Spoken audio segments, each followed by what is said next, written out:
Assalamualaikum warahmatullahi wabarakatuh. Salam bagi teman-teman semua. Mudah-mudahan kita diberikan kesehatan, diberikan panjang umur, dipermudah segala urusan, dikabulkan doa-doanya.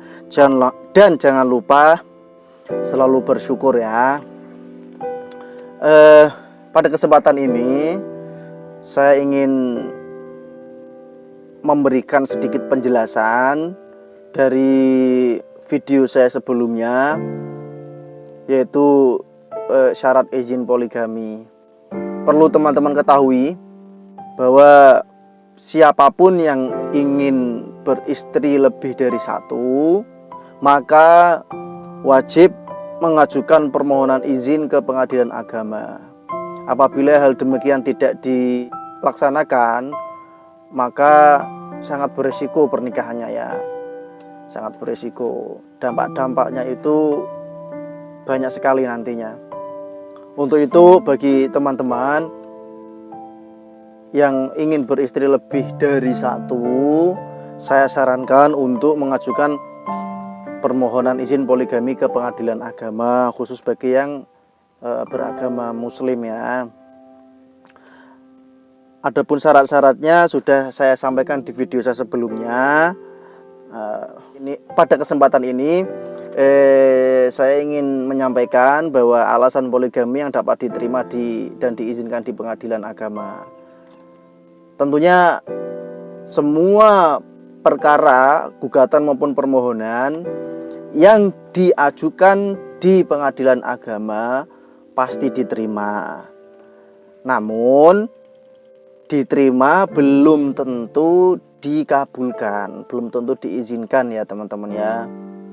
Untuk itu ada beberapa alasan-alasan yang harus dipenuhi agar supaya permohonan poligami dapat diizinkan atau dikabulkan. Bagi pihak yang ingin mengajukan poligami, salah satu alasannya adalah yang pertama, istri tidak dapat menjalankan kewajibannya sebagai seorang istri. Contohnya dia mengalami sakit pada organ-organ tertentu, sehingga ketika melakukan hubungan suami istri merasa kesakitan. Nah, sedangkan yang namanya nafkah batin bagi laki-laki itu kan ya harus terpenuhi juga. Apabila tidak terpenuhi juga tersiksa juga toh. Daripada nantinya ini bercerai, maka sebaiknya bisa mengajukan poligami ke pengadilan agama. Itu yang pertama. Kemudian yang kedua, alasannya adalah istri mendapat cacat badan atau mempunyai penyakit yang tidak dapat disembuhkan. Seperti halnya istrinya gila, hilang ingatan, namun sudah berupaya untuk berobat, belum ada tanda-tanda untuk sembuh. Nah, kira-kira seperti itu contohnya. Kemudian yang nomor tiga, istri tidak dapat melahirkan, tidak dapat memberikan keturunan. Tentunya jika alasan yang ketiga ini dipakai untuk alasan berpoligami ya, ketika dalam pembuktian nanti harus ada bukti-bukti bahwa pernah diperiksakan secara medis, ke dokter, ke rumah sakit atau kemana begitu ya, sebagai tanda bukti bahwa memang benar-benar istrinya tidak dapat melahirkan. Kira-kira seperti itu.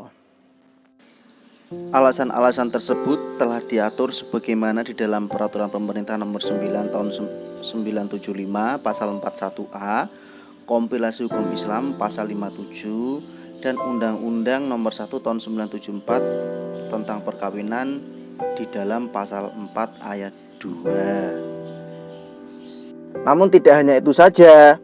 Selain alasan-alasan yang tadi saya sampaikan, hal demikian ketika ingin mengajukan poligami, pertama harus ada persetujuan dari istri pertama, dari istri-istri maupun istri pertama. Kemudian yang kedua, harus ada kepastian bahwa suami mampu menjamin keperluan hidup istri pertama beserta anak-anak. Yang ketiga, bahwa ada jaminan apabila melakukan poligami, suami akan berlaku adil. Hal ini biasanya dalam bentuk surat, seperti yang video saya sebelumnya disampaikan syarat administrasi itu. Oh ya teman-teman, ini perlu saya sampaikan juga bahwa di dalam membuat permohonan izin poligami penting untuk saya sampaikan. Yang pertama, identitas pemohon, termohon maupun calon istri harus jelas ya. Identitas harus jelas, harus ada nama, tempat tanggal lahir, pendidikan, kemudian pekerjaan dan alamat. Yang kedua, masukkan bahwa pemohon mempunyai penghasilan sekian, misalkan 12 juta, 13 juta atau 50 juta.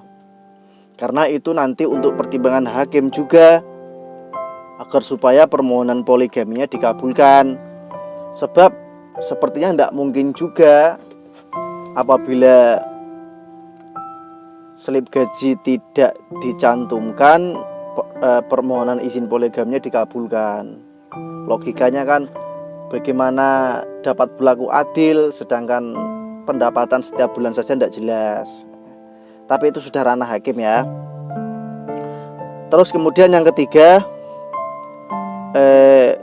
masukkan juga keterangan di dalam posita, di petitum juga, bahwa selama menikah pemohon dan termohon mendapatkan harta berupa apa saja itu nanti disebutkan. Misalkan mobil dengan nomor polisi sekian, tanah dengan sertifikat sekian, dengan batasan sekian, itu harus dijelaskan di situ ya. Agar supaya gampang nanti memahami dan mengetahui bahwa harta tersebut adalah harta bersama antara pemohon dan termohon. Terus kemudian perhatikan juga bahwa calon istri baru tidak ada larangan dinikahi, atau tidak dalam tunangan orang, atau jangan sampai calonnya itu ternyata masih senasab atau hubungan semenda, begitu kan tidak boleh ya. Perhatikan juga hal itu. Terus kemudian yang terakhir, di dalam membuat surat permohonan izin poligami itu ditetapkan juga bahwa harta yang disebut di dalam permohonan poligami itu adalah harta bersama antara pemohon dan termohon. Jadi diperjelas bahwa harta-harta apa saja yang didapat selama perkawinan pemohon dan termohon itu dijelaskan semua, supaya ditetapkan bahwa itu harta bersamanya pemohon dan termohon. Jangan sampai nanti setelah menikah dengan istri kedua hal-hal demikian yang tidak diinginkan terjadi, seperti rebutan harta, rebutan rumah. Untuk itu maka dipastikan bahwa apa yang didapat selama perkawinan antara pemohon dan termohon adalah harta bersama. Oke, terima kasih. Mudah-mudahan video ini bermanfaat. Apabila ada kekurang jelasan, bisa tulis di kolom komentar, atau apabila